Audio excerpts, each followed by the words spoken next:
Hey guys, welcome back to another NASCAR Authentics diecast review. This is mainly made up of Wave 8. It seems like a lot of people started finding them around last week. I found them this week, and actually not in full either.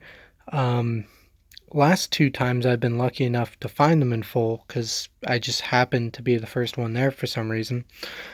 Seemed like there was definitely someone there before me today when I got these. Because the shelves weren't, they were pretty fully stocked. The bottom two rows were pretty fully stocked, but I noticed the top one was pretty empty, only had a few left.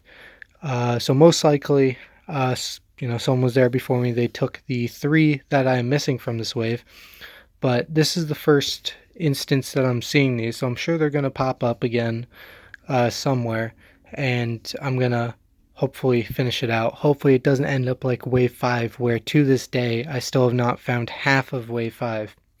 But yeah, so we have 5 Wave 8s here, and we have one of the NHRA Wave F/C00, which actually I believe finishes it out. I didn't actually expect to get all these just because, they come periodically. And it's not as much of a priority as the actual NASCAR stock cars are, but I have actually completed it. I have all 5 of these. I'm actually using this for demonstration later, which is why it's over there. But this is the Robert Hight 20th anniversary, and then in here we have the John Force car, we have the Courtney Force pink, and we have the regular Courtney Force. And I also basically have a duplicate of the Courtney Force, the regular one, because they had a test car last year that they literally did mix in with the regular NASCAR Authentics just as a test, and I guess it went through, so now they made a whole wave. This is the only wave that I know of, though. I don't know of any other upcoming waves. So as for now, this is the end of NHRA diecasts, but who knows, maybe pretty soon, since they're done releasing these, this wave, they might come out with more. I don't know. So now we move on to the actual NASCAR diecast here. We have Kyle Busch in the Skittles car with a hood. We have Mountain Dew Baja Blast from Chase Elliott with the free magnet, which is like a pit magnet, which is something we haven't seen in a long time. I have a couple of those all the way back from 2008. I got a Kyle Busch Combos car from 2008 or 9, and it came with one of those. And then we have Kyle Larson's DC Solar car, comes with the pit magnet again with Casey Kahne's WRL General Contractors car. And then we have the Autotrader Brad Keselowski, which I got because, it's in the new wave, but I feel like everything from here is a duplicate. I feel like last year when they had this car in a wave, Penske doesn't change up their paint schemes year to year, so they're the same things, but usually they change up whatever's in here. I'm pretty sure I have a hood like that, so I'm pretty sure this is just a complete duplicate, but like I said, I got it just because I saw Wave 8. But anyway, let's open these 6 up. And actually, keep forgetting, just before I do that, because I didn't finish out the wave, the ones that I'm missing are the Bubba Wallace number 43 U.S. Air Force car, and of course the 2 other ones that I'm missing are 2 out of the 3 Darlington Throwback diecasts that are in this wave, the Ryan Blaney car and the Kurt Busch car. Explains why those 2 especially were gone first, but like I said, plenty of time to still find those. Worst comes to worst, there's always eBay. So yeah, now let's open these up. Okay, so here they all are, and just like I started when they're in the packaging, I'm going to start with the NHRA Robert Hight car.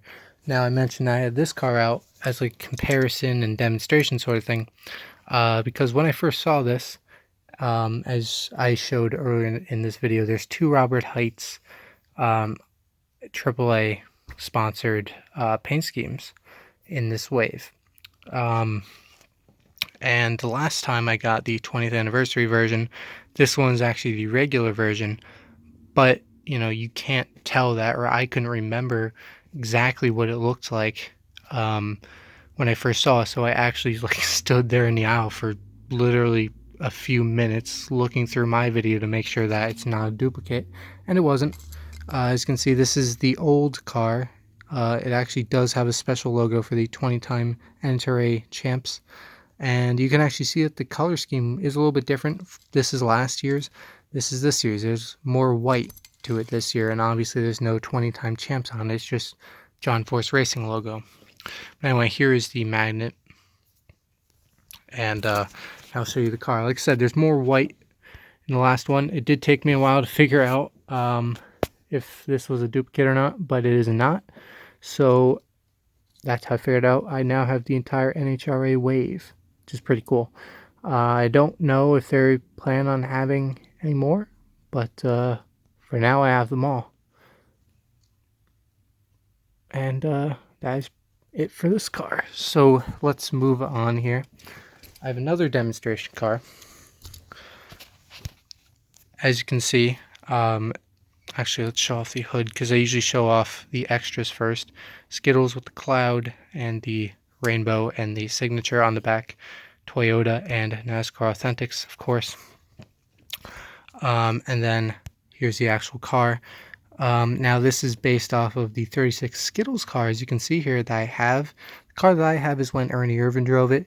According to the broadcast, what they kept saying, it was based on when Derek Cope drove it before Ernie Irvan. But it's the same paint scheme, so you get the basic idea.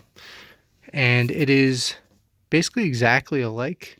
Of course, for a few smaller sponsors, like even though Mars, I believe, still makes Starburst is not on the back of the car. You have Ream on Kyle Busch's car, and of course all the other Joe Gibbs / Kyle Busch sponsors that are different. But I'm surprised that they didn't want to make it like completely exact and like put Starburst on it, because Starburst is made by Mars, so they have the rights to it.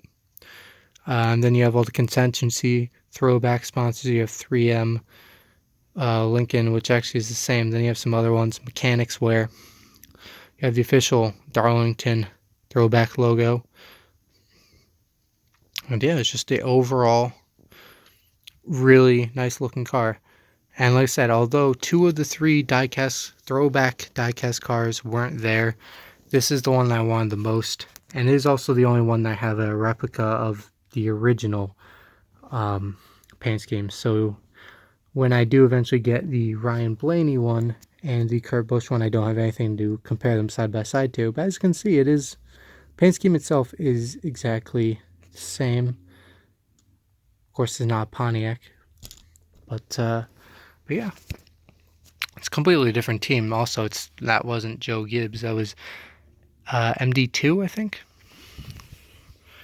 And now let's move on to Brad Keselowski. Like I said, I'm pretty sure I have the hood and the car exactly, but I got it because it's Wave 8. So if you look back in the videos, you can probably see this.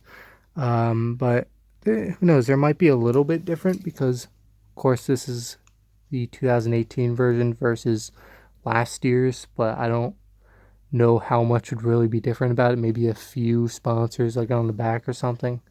That's about it. Like I said, Penske just uses the same paint schemes year after year. Not that there's necessarily anything wrong with that, but if you want to sell diecast, it's not very good strategy. But if you don't really care, that's just fine. So up here, I actually didn't plan it like this. I arranged them the way they were on the back of the packaging as best I could, but the top 3 here all have the pit signs as magnets. Have the holes in it. Kasey Kahne signature, you have number 95, you have the sponsor. I'm glad that they are making some 95 diecast. I assume it's because Kasey Kahne is driving, well, I guess at this point was driving the 95. But I know there probably were diecast, just not, the NASCAR Authentics diecast of when Michael McDowell drove 95 or any other time. But I'm glad that so far they've come out with 2 Kasey Kahne number 95 diecast, which is pretty cool. And you get a pretty good look at it as I was talking there. And It's a really nice paint scheme. Next we move on to the DC Solar number 42, driven by Kyle Larson. Same thing with the pit magnet. His name is his actual logo, not really his signature. And this is, I don't actually know how often this car is used. I know it's used a good amount. I know Credit One is his main sponsored car.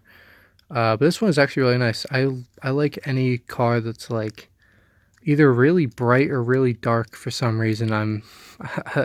I like those kind of cars. This one definitely is very light and has a lot of white to it.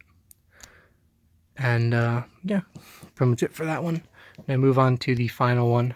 This is the Chase Elliott Mountain Dew Baja Blast. Now, he had a Mountain Dew car in Wave 5. You know, that's the half that I actually got. What is this? I have no idea what that is. It's gone now. But I got the regular Mountain Dew car from Wave 5. And now this is the Baja Blast version, which it still has that metallic look, which is pretty cool. It's a little bit lighter car. The regular Mountain Dew car is more of a dark green. This is, I don't know how to call it, like a teal maybe? I don't know, but it's Baja Blast, so it's different. And it's definitely noticeable too. It's not like a very slight contrast. It's actually a pretty big difference from the regular. So yeah, I guess that's pretty much it. Like I said, I'm on the hunt for the final 3. They will most likely show up at some point. I just hope they don't end up like Wave 5. But like I said, eBay is always a thing. So yeah, that is pretty much it. Thanks for watching, guys, and I will see you all later.